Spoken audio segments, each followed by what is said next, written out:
Hello, my name is Diann Kellison, and this is the longest night service for 2020. Today is December 21st, and it is the shortest day of the year and the longest night of the year. December 21st is the beginning of the winter season, which is also known as the winter solstice. When Jesus was born, there was violence, chaos, political and social unrest. Here in 2020, we are experiencing the same violence, chaos, political and social unrest. Also in 2020, we are trying to recover from a pandemic. We are socially isolated and everything is shut down. We did not have school graduations. Schools are closed.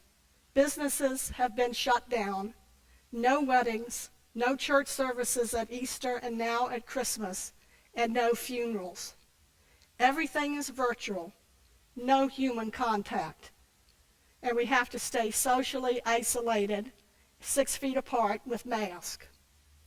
We are not in control. God is in control.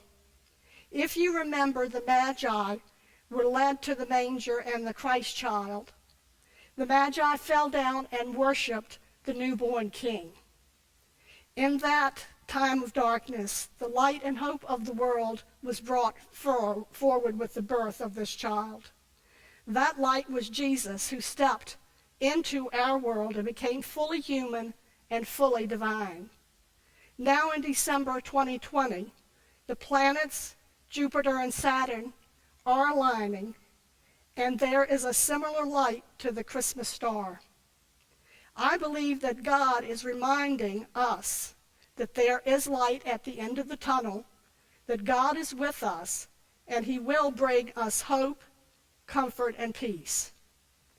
During the longest night service, we are able to remember those of our loved ones that we lost. Grief and loss is unique to each person. There is no set formula. There is no set way to grieve. I want to share with you my personal experience with grief and loss, and I hope that it will be helpful and enlightening. I am an orphan. My dad died 43 years ago. My only sibling, a younger brother, died 25 years ago, and my mother died 11 years ago. This is my birth family, and even after all these years, I miss them, and I become sad, especially around the times of their birthdays or times like Christmas. I have my mother's dining room table setting in my dining room, and there are times when I walk down the stairs that I can see all of my family members sitting around that table. I can hear them laughing, and I can remember all the big family dinners that we used to have. I can remember on New Year's Eve playing spades until midnight and then having pancakes and sausage. Yes, I have my own family, and I am thankful for each and every one of them, my children, grandchildren, and I have one great-grandchild, and of course my husband. I'm also thankful for my brothers and sisters in Jesus Christ. All of these deaths, my dad, my mother, and my brother, were hard. However, the hardest was the death of my father. My dad had a dry sense of humor, a quick wit, and he loved to joke with people. He was the one that I could go to, and he would just lift me up with his happy countenance and his joking and his smiling and his laughing. I knew that he had my back, and he supported me no matter what, and I knew that I was loved. I was 27 years old when my father died. Drew was 30 months old, and Dana was 16 months old. Dad battled cancer for almost 3 years. He started with melanoma. It then went to his lungs. They couldn't get it all, and then it eventually went to his liver. No matter what, no matter how much pain he was in, he always looked at the bright side of things. The doctors had said that they had done all they could do, and that it was just a matter of time. My grieving started long before Daddy died. I was in denial. I prayed that God would heal him. His birthday was in June that last year, and I had bargained and figured that if I didn't give him a birthday present, that I would then make it up to him during Christmas time.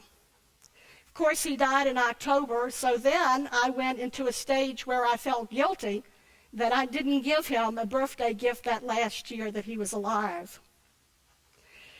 But I had bargained. I had really tried to bargain with God. It only got worse for me. I continued to function. After all, I had 2 small children, and I had to keep it together. And I looked pretty good, and I looked like I was doing everything I should do. However, I was an empty shell. I found no joy, and my sadness quickly turned into depression and then inconsolable despair. I was in the pit of despair. Sometimes I could not sleep, could not even get up unless I had to get up with the children, and I no longer could eat. Nothing gave me peace and nothing gave me joy. Then I became very angry at God. Why did you let this happen? Daddy was a good and caring person. Why didn't you answer my prayers? Finally, after between 3 and 6 months, I decided to go on to the base, and I went to see one of the chaplains. And the chaplain reminded me that God never promised me a rose garden, that he told us in the Bible that there would be ups and downs, and there would be sorrow and there would be pain. But rather, God promised he would be there in my darkest moments, and that he would not leave me alone.